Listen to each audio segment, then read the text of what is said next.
Gonzague, bonjour. Donc on peut dire que tu as dépoussiéré un petit peu le concept de la caméra cachée sur le web. Ouais.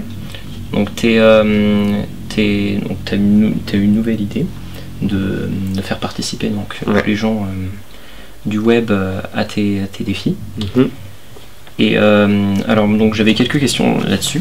Okay. Par exemple, est-ce que comment est-ce que tu as fait pour réussir les défis comme énergie ou rentrer dans la voiture de Zac Efron? Parce que ça c'était quand même assez... Ouais, alors en fait, ce qu'on voit, c'est tout ce qui marche. Ouais, mais ce qu'on ne sait pas, c'est que pour que ça marche, il y a beaucoup d'essais auparavant. Donc en fait, déjà, 2 vidéos sur 3, on les met pas parce que c'est pas autant réussir le défi qui est important, c'est qu'il se passe des choses marrantes. Donc il y a 2 fois sur 3 des vidéos, hop, on les met à la poubelle parce qu'il se passe rien. Donc tout ça en fait c'est très aléatoire et c'est pour ça que les internautes disent ouais pourquoi on met pas plus de vidéos et tout ça. Mais on fait vraiment le max et c'est pas évident en fait parce qu'on a beaucoup de déchets quoi. Donc il y a des moments où la magie se crée et d'autres pas quoi. Mais par exemple, je sais pas moi, pour rentrer dans la voiture de Zac Efron, comment est-ce que tu t'y es pris? Comment tu rentres comme ça, tu tentes et puis si ça marche... Et voilà, je tente et ça marche. En fait, je m'étais fait assez discret. Je savais qu'il y allait avoir une star qui allait sortir et tout. Donc là-bas, ils sont tous en EPAP et tout. Et je me suis dit, il faut que je le colle. Et puis à ce moment-là, j'y vais au culot en disant excuse moi machin, je fais semblant de parler anglais et hop, et on arrive et ça a marché. Et en fait, dans la voiture, l'équipe de Zac Efron pensait que je faisais partie de la sécurité et l'équipe de la sécurité pensait que je faisais partie de l'équipe de Zac Efron en fait. Donc voilà, tout est comme ça. Il y a des moments où mais bon, il y a beaucoup d'autres échecs, hein. Il y a beaucoup de moments où ça marche pas. Et par exemple, quand ça marche comme ça, comment est-ce que ça se finit? Bah là, à la fin, en fait, sur Zac Efron, en fait, j'avais les caméras lunettes. Et les caméras lunettes, elles ont 40 minutes d'autonomie.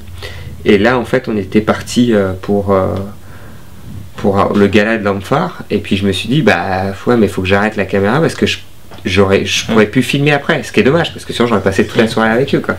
Mais il faut que j'ai une chute. Donc je me suis dit je vais dire attends on est où? Mais voilà, j'ai dit que je m'étais trompé de voiture, je sais plus ce que j'ai dit à la fin. Et comme ça au moins on avait une chute à la fin. Mais c'est clair que j'aurais eu des lunettes qui auraient filmé pendant 3-4 heures, ça aurait été énorme parce que j'aurais passé toute la fin de la soirée avec eux. D'accord. Et comment est-ce que tu définirais ton style de vidéo? C'est vraiment très libre. Ouais, on fait vraiment ce qu'on veut. Ouais, on fait vraiment ce qu'on veut. Ce qui est important, il y a 2 choses qui sont importantes. C'est 1 de se marrer et 2 de jamais blesser les gens qu'on piège quoi. Ouais, ça justement, ça j'ai. C'est-à-dire que tu vois, on veut pas déjà blesser physiquement ou quelque chose. On veut pas se moquer des gens. Pour nous, c'est très important aussi que la personne piégée elle ait envie après elle de piéger ses potes parce que ça veut dire qu'elle s'est marrée, ça veut dire quoi. On est voilà, nous c'est important, on fait super attention à ça. Tu vois par exemple, nous on a eu des caméras cachées où les gens commençaient à dire des trucs dedans et je me suis dit, tu vois, une fois c'était une grosse star qui me demande en plein milieu de la caméra cachée, ouais t'as pas de la coke et tout. Alors, je fais oula.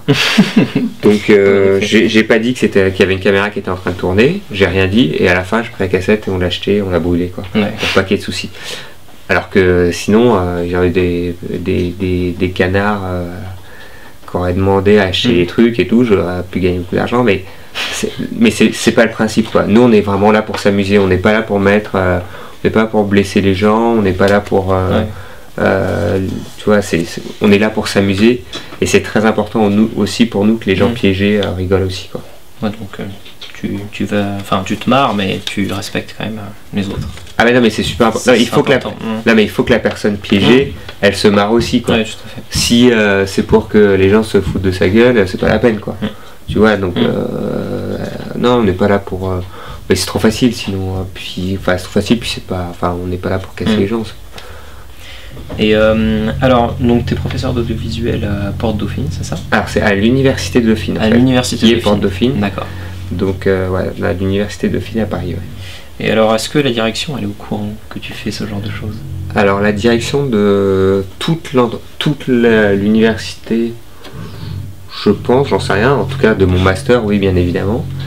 Et mais là je vais te dire un truc qui tu vois, quelquefois je suis à Dauphine, et puis à Dauphine tu as je crois que tu as 2 professeurs qui sont Médaille Field.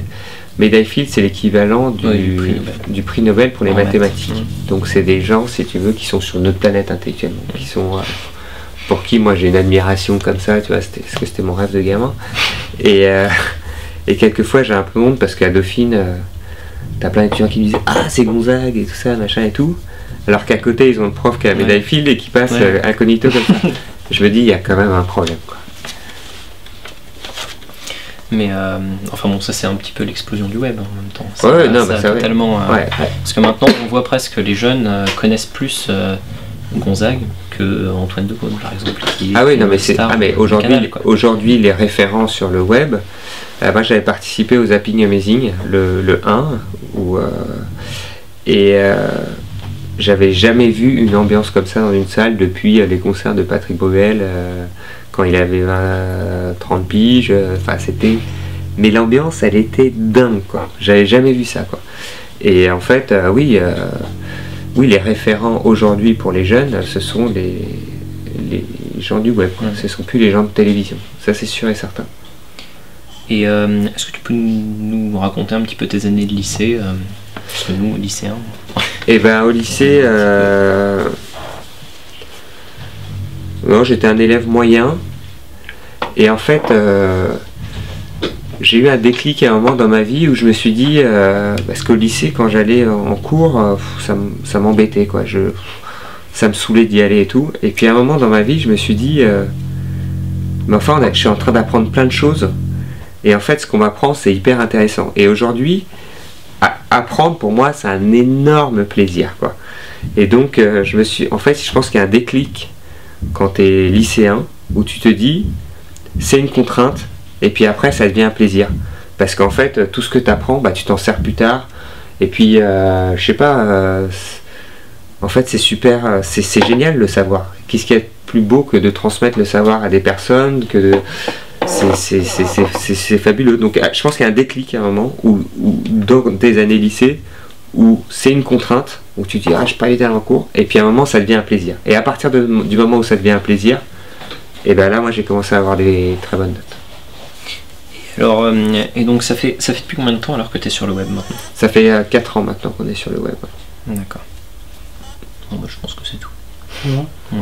Alors ce qu'on peut peut-être parler de dire aussi, en fait c'est un site, mais ce qui est important c'est de se dire qu'il y a donc aujourd'hui des milliers d'internautes qui participent, donc ça c'est super, et puis j'ai aussi toute une petite équipe avec une dizaine de personnes, dont Nico qui est là, bon il est en train de dormir, mais qui a une super chaîne qui s'appelle la Nieta TV, où il fait plein de trucs super et tout, donc je suis assez fier de ce qu'il fait et tout ça, c'est vraiment bien. Et donc on a un petit groupe restreint avec plein de gens qui aident et tout, et humainement c'est vraiment on s'éclate, quoi. C'est une super aventure humaine aussi. Vous êtes en terminale? Oui. Et c'est dur les maths? Bah oui. Vous pensez que vous allez avoir votre bac à la fin de l'année? Le doute m'habite. Et puis je suis vraiment une grosse merde.